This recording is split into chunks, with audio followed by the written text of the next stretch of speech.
On parle toujours de la canicule avec notre invité Jean Jouzel, climatologue et ancien membre du GIEC. Jean Jouzel, ce constat, vous le faisiez, vous l'avez fait il y a quelques années déjà, ça ne vous surprend absolument pas, j'imagine?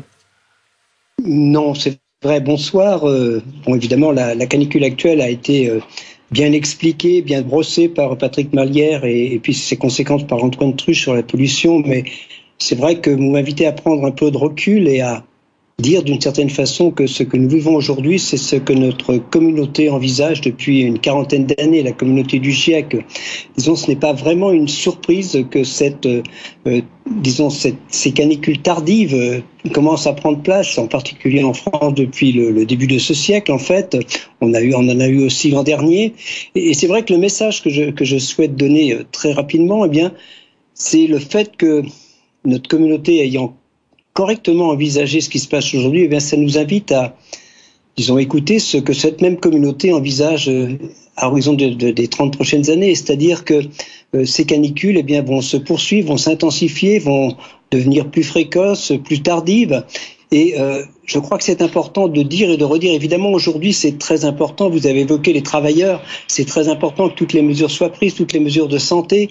Mais ce que l'on n'évoque pas du tout, et ça me subjugue, c'est comment fait-on pour que ces phénomènes ne se produisent pas de façon trop intense dans une trentaine d'années, que les jeunes d'aujourd'hui puissent s'adapter. Et c'est ça le problème. Et là, le message est très clair. C'est aujourd'hui qu'il faut agir sur les émissions de gaz à effet de serre. Pas demain. Bien sûr, il est important de parler de la canicule, des mesures qu'on doit prendre, mais personne ne parle de diminuer les émissions de gaz à effet de serre, d'avoir un peu de sobriété dans l'aviation, d'avoir un peu de sobriété dans notre vie de tous les jours. Et c'est un message très fort parce que nous préparons de façon tout à fait consciente aujourd'hui quelque chose de terrible pour les jeunes, disons, quand ils auront dans la deuxième partie de ce siècle.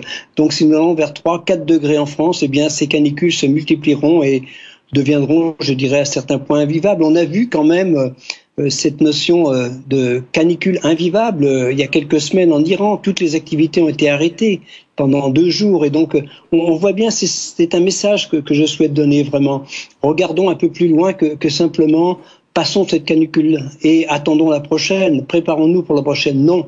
Il faut aussi agir sur le fond, sur nos émissions de gaz à effet de serre, pas simplement, et c'est important de le faire, sur l'adaptation, la prévention, c'est important de le faire, mais vraiment, prenons le problème à bras-le-corps pour préserver un climat, disons, auquel les jeunes d'aujourd'hui pourront s'adapter dans la deuxième partie de ce siècle. Nous avons 2 secteurs où les émissions augmentent, le transport aérien, le numérique.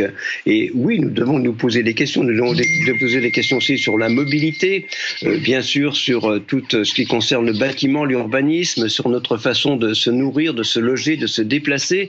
C'est ce qu'ont fait, disons, les 150 citoyens lors de la Convention citoyenne sur le climat, avec des propositions très claires. Vous nous dites ce soir, Jean Jouzel, sur BFM TV, trop de blablabla, trop de communication et pas suffisamment de mesures concrètes là tout de suite maintenant.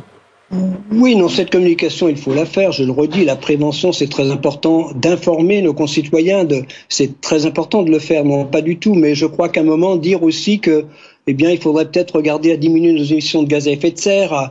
Disons, voilà, on voit bien que, par exemple, le trafic aérien est reparti de plus belle. Disons, les émissions continuent à augmenter de façon très forte, disons, à l'échelle planétaire, un peu moins en France, ça diminue, mais pas suffisamment rapidement. Les messages sont très clairs du Haut Conseil pour le climat.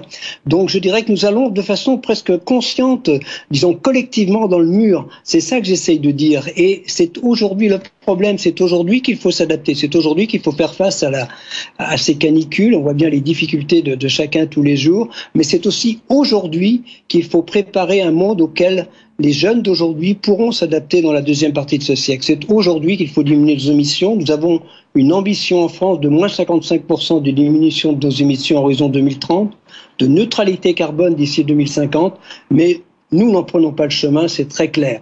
Donc oui, c'est un message qui est vraiment en ligne directe par rapport à ce que je crois notre communauté est en train de montrer, c'est-à-dire qu'elle a correctement envisagé ce que nous vivons aujourd'hui. Et il faut absolument que vous donniez confiance à cette communauté. Cette communauté, ce qu'elle vous dit, c'est qu'aujourd'hui, il faut agir sur les émissions de gaz à effet de serre pour préserver le futur dans la deuxième partie de ce siècle, limiter le réchauffement climatique, si possible, à 2 degrés, voire 1,5 degré.